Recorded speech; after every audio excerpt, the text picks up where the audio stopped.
সুপারিশ নিয়েই আমরা আল্লাহর জান্নাতে যেতে পারবো। যেই নবীর আদর্শ গ্রহণ না করলে, যেই নবীর আদর্শ মেনে না চললে ইহকালে শান্তি, পরকালে মুক্তি পাওয়া যাবে না। সেই নবীর উপর অসংখ্য দুরূদ ও সালাম বর্ষিত সমস্ত বিশ্বের মুসলমানদের পক্ষ থেকে আমরা সকলে বলি সাল্লাল্লাহু আলাইহি ওয়াসাল্লাম।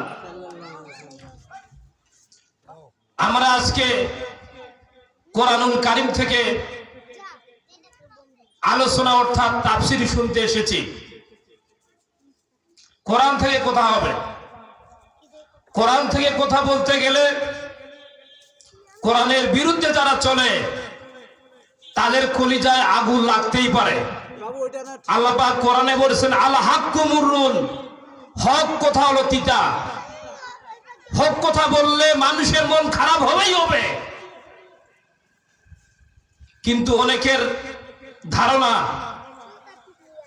কোরআনের কথাগুলি হুজুর আপনারা এমন ভাবে ওয়াজ করবেন যাতে করে কাউকে আঘাত না লাগে। আচ্ছা, কোরআনের কথা বললে আঘাত তো লাগবেই। বেনামাজির বিরুদ্ধে যদি আজকে ওয়াজ করি, বেনামাজির মনে কষ্ট লাগবে। সুদের বিরুদ্ধে যদি ওয়াজ করি, যারা সুদ খায় ওদের কলিজায় আঘাত লাগবেই। যারা মানুষের তৈরি করা মতবাদ প্রতিষ্ঠার আন্দোলন করে নামাজ পড়ার পরেও তারা শয়তানের দল করে কোরআনের কথা বললে তাদের কলিজায় আঘাত লাগবেই। এইভাবে যার যেগুলি দোষ আছে সেই কথাগুলি বলে তা খারাপ লাগবেই। আর যদি আমি আজকে শুধু নামাজের আলোচনা করি, তেলাওয়াত করি, নামাজের ফজিলত আলোচনা করি, কেউ কারো মনে কষ্ট লাগবে না। আমি যদি কবরের আলোচনা করি, মাটির তলের আলোচনা করি, কেউ আমার বিরুদ্ধে কথা বলবে না, কারো মনে কষ্ট লাগবে না। আমি যদি আকাশে কি আছে, আকাশে কি হবে এই আলোচনা করি, কারো মন খারাপ হবে না। কিন্তু মানুষের কথা মতো কি আমি আলোচনা করব নাকি? আমি হচ্ছি আল্লাহর গোলাম। আল্লাহ কোরআনে যেটা বলেছেন সেই কথা বলতে গিয়ে যদি আমার জীবনে কোনো আলোচনা করা না লাগে, কোনো মাহফিলে যদি আমাকে দাওয়াত না দেয়, কোনো অসুবিধা নাই। কিন্তু কোরআন যেটা কথা বলতে বলেছেন সেই কথা বললে কার কলিজায় আঘাত লাগবে, কার বিরুদ্ধে কথা চলে যায় সেটা দেখার বিষয় আমার না। কথা বলেন ঠিক না বেঠিক? বদর উহুদ প্রান্তরে কোরআন নিয়ে অন্তরে জীবন যারা করেছিল দান। বদর উহুদ প্রান্তরে কোরআন নিয়ে অন্তরে জীবন যারা করেছিল দান। এই 1000 বছর পরে আজ সেই কোরআনের তোরে আমার গান তাদের পথে করেছে আহ্বান। আমার গান তাদের পথে করেছে আহ্বান। আজকে কেন আমার দেশের পথে প্রান্তরে আল কোরআনের পাখিগুলোর রক্ত ঝরে? আজকে কেন আমার দেশের পথে প্রান্তরে আল কোরআনের পাখিগুলো রক্ত ঝরে? কে আছো আজ তুমি জেগে ওঠো নওজোয়ান?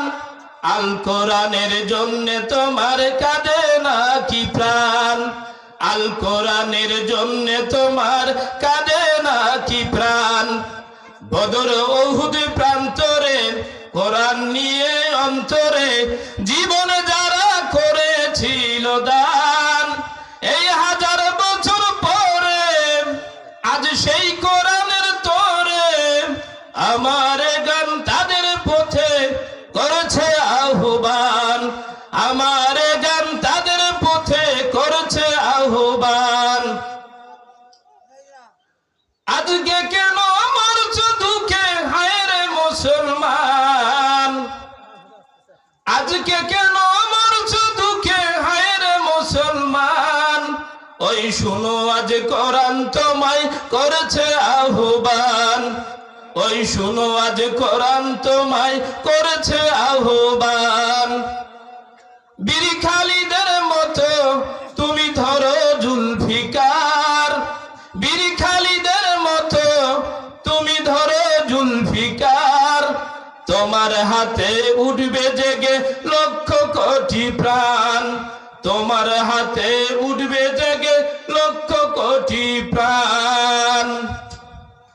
আলহামদুলিল্লাহ।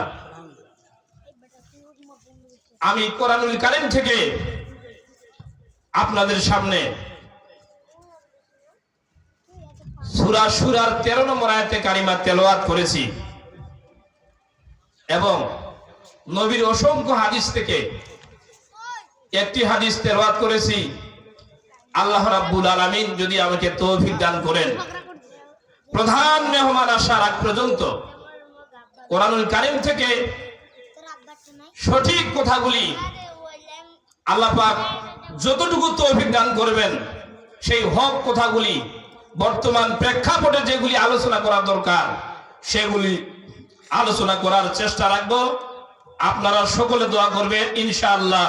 ওয়া মা তাওফিকি ইল্লা বিল্লাহ। আমি কোন দিকে যাই, আমি কোন দিকে যাই, কোন পথে যাই গলক ধাঁধাতে। আমি কোন দিকে যাই, কোন পথে যাই গলক ধাঁধাতে। দলে দলে মুসলমানে ফেকড়া বাজাইছে, দলে দলে মুসলমানে ফেকড়া বাজাইছে। আমি কোন দিকে যাই, কোন পথে যাই গলক ধাঁধাতে।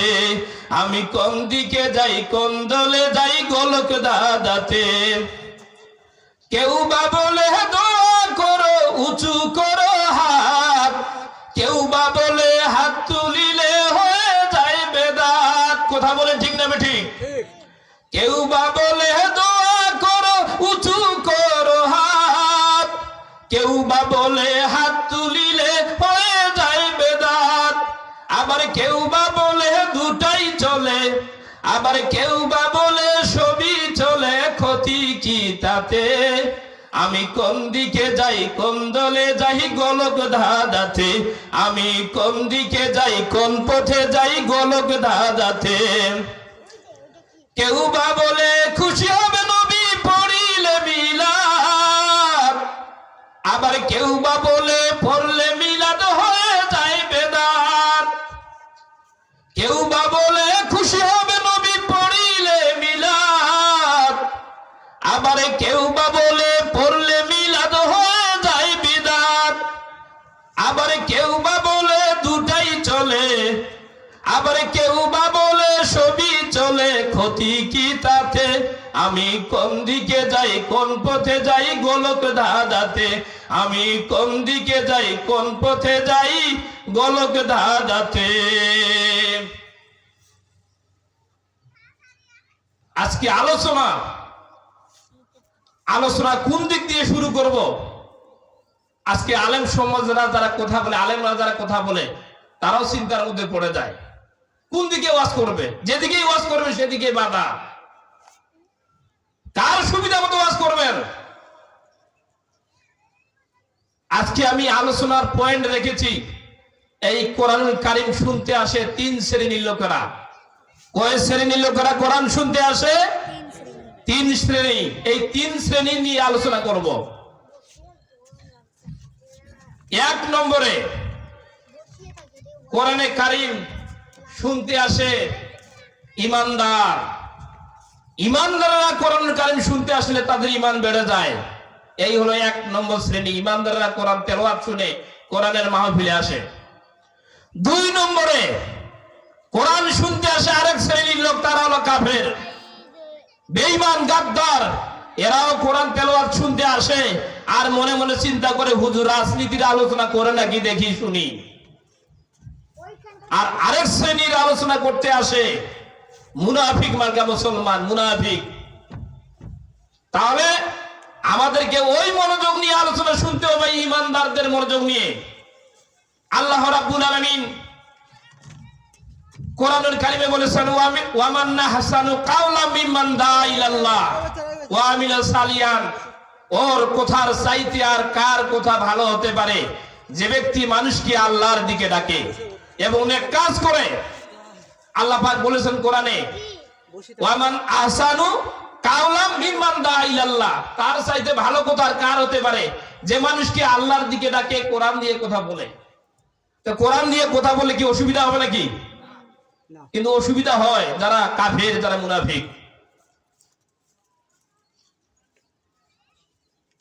হাদিস শরীফের ভিতরে আছে মান ক্বালা বিহি সাদাকা, কোরআন থেকে যে কথা বলে সে সত্য কথা বলে, ওয়া মান আমিলা বিহি উজিরা, আর কোরআন থেকে যারা আমল করবে আল্লাহ তাদেরকে পুরস্কৃত করবেন। বলেন সুবহানাল্লাহ।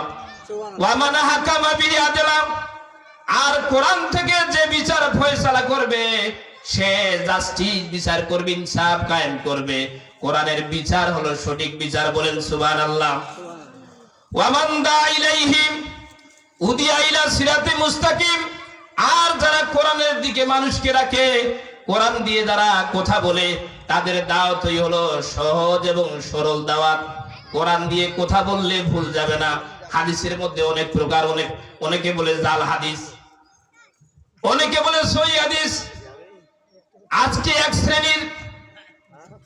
এক শ্রেণীর মানুষের কথা মনে পড়ে যায়, তারা সহিহ হাদিসের কথা বলে নামাজের মধ্যে ফেকড়া বাজায়। কিন্তু সহিহ হাদিস ইসলামী আন্দোলন করতে হবে। ইসলামী আন্দোলন করা ছাড়া জান্নাতে যাওয়া যাবে না। আল্লাহ পাক, আল্লাহর নবী বলেছেন সহিহ হাদিস, বুখারী মুসলিম শরীফের হাদিস, আর রিদাউ কুফরি কুফরুন, যারা কুফরি মতবাদ প্রতিষ্ঠা দল করবে তারা কাফের। বুখারী হাদিস, সহিহ হাদিস, এই হাদিসের কথা বলে না। নামাজে শুধু সহিভাবে পড়বেন, নামাজে শুধু নবীর আদর্শ গ্রহণ করবেন। রাজনীতির বেলায় যদি শয়তানের আদর্শ গ্রহণ করেন তাহলে জান্নাতে যাবে না। নামাজে যেমন নবীর মতো করে নামাজ পড়তে হবে, অনুরূপ ভাবে রাজনীতি করতে হবে নবীর।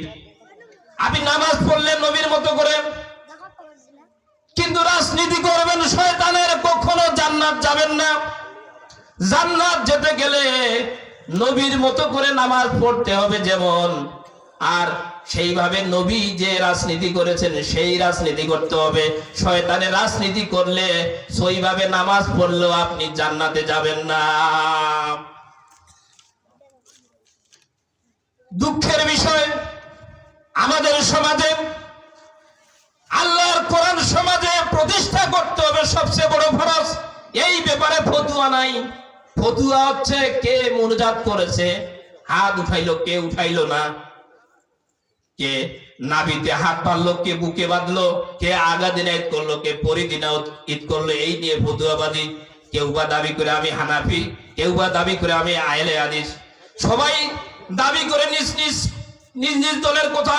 কিন্তু আমাদের পরিচয় একটা, আমরা মুসলমান। আমাদের পরিচয়ের কথা কোরআনে আছে না নাই? আল্লাহ রাব্বুল আলামিন আমাদের পরিচয় সম্পর্কে কোরআনুল কারিমে বলেছেন, সূরা হজের 78 নম্বর আয়াত, মিল্লাতা আবিকুম ইব্রাহিম হুয়া সাম্মাকুমুল মুসলিমিন মিন কাবলু ওয়া ফি হাযা। এটা তোমাদের পিতা ইব্রাহিমের দিন, এটা তোমাদের পিতা ইব্রাহিম আলাইহিস সালামের ধর্ম।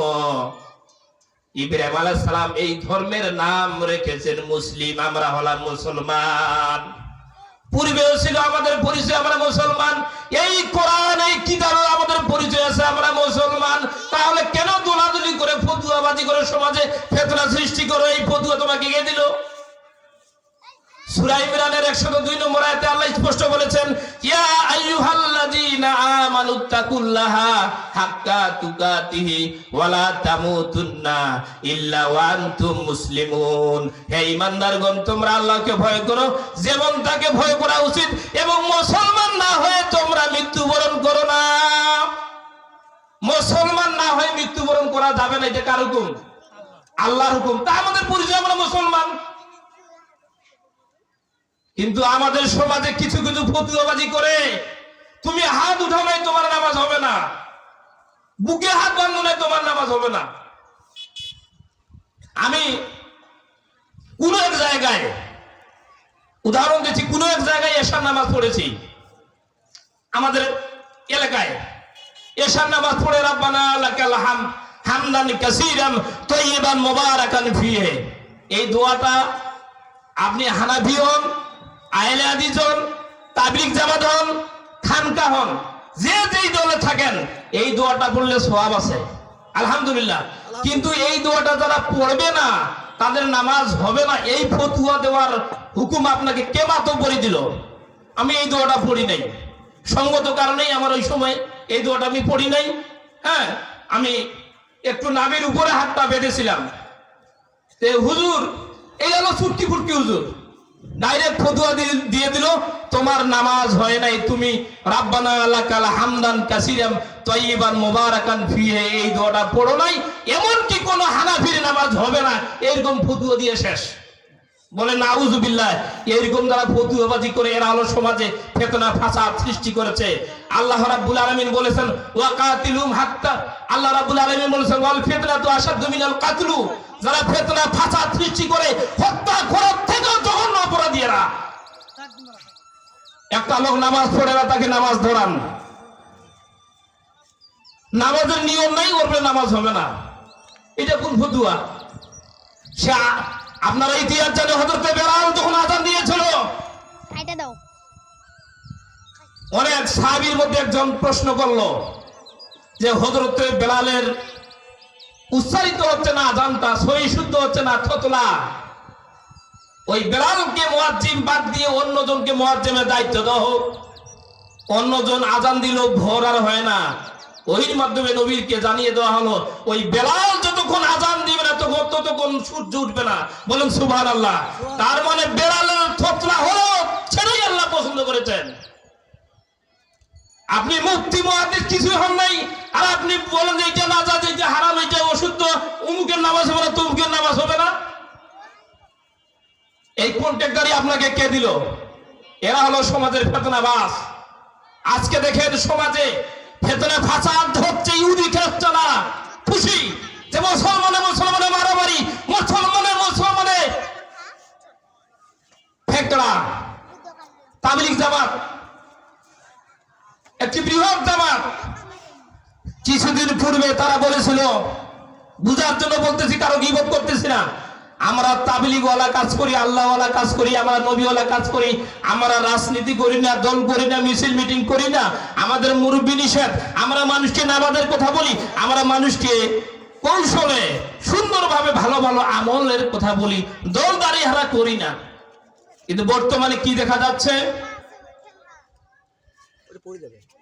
বর্তমানে দেখা যাচ্ছে তাদের দল হয়ে গেল দুইটা। কয়টা দল? 7 গ্রুপ, জুয়ার গ্রুপ। তারা ইসলামের যদি কথা বলে থাকেন, নবীওয়ালা কাজ করে থাকেন, কেন আপনারা মুসলমান হয়ে আরেকটা মুসলমানকে কেন হত্যা করতেছেন? যারা মুসলমান হয়ে নবীর কথা বলে যারা মানুষকে হত্যা করে, তারা কখনো নবীর উত্তরসূরি, নবীওয়ালা কাজ হতে পারে না, পারে না, পারে না। কথা বলেন ঠিক না বেঠিক? এই জন্যে আমাদের কি বুঝতে হবে, তাহলে আমাদের পরিচয় কি? আমরা মুসলমান। আল্লাহ রাব্বুল আলামিন আমাদের পরিচয় সম্পর্কে আরো সুন্দর করে বলেছেন সূরা হামিম সাজদা 33 নম্বর আয়াতে আল্লাহ পাক বলেছেন ওয়ামান আহসানু কাওলাম মিম্মান দাআ ইলাল্লাহি ওয়া আমিলা সালিহাও ওয়া ক্বালা ইন্নানি মিনাল মুসলিমিন। আল্লাহু আকবার। ওর থেকে ভালো কথা আর কার হতে পারে? যে ব্যক্তি মানুষকে আল্লাহর দিকে ডাকে, আল্লাহর দিকে ডাকে, আল্লাহর কোরআনের দিকে ডাকে এবং নেক কাজ করে, ভালো কাজ করে এবং বলে আমি হচ্ছি মুসলমানদের একজন, আমি মুসলমানদের একজন। তাহলে আমাদের সংক্ষিপ্ত আকারে আমাদের পরিচয় পেলাম, আমরা কি? মুসলমান। এখন আলোচনা আসা যাক, দাওয়াতি কাজ করতে হবে। আমরা মুসলমান, দাওয়াত দিতে হবে না? দাওয়াতের সিস্টেম খানকা যেটা বলেছেন তাদের কথা মতো দাওয়াতি কাজ করব। তাবলীগ জামাত যেটা বলেছেন, জামাতি ইসলাম যেটা বলেছেন, আহলে হাদিস যেটা বলেছেন, দাওয়াতি কাজ আমরা করব, দাওয়াত দিব। সেই দাওয়াত কিভাবে দিতে হবে এটা কোরআনে আছে না? আছে। আল্লাহ রাব্বুল আলামিন দাওয়াত কিভাবে দিতে হবে সূরা মায়েদার 66 নম্বর আয়াতে নবীকে জানিয়ে দিলেন। ইয়া আইয়ুহার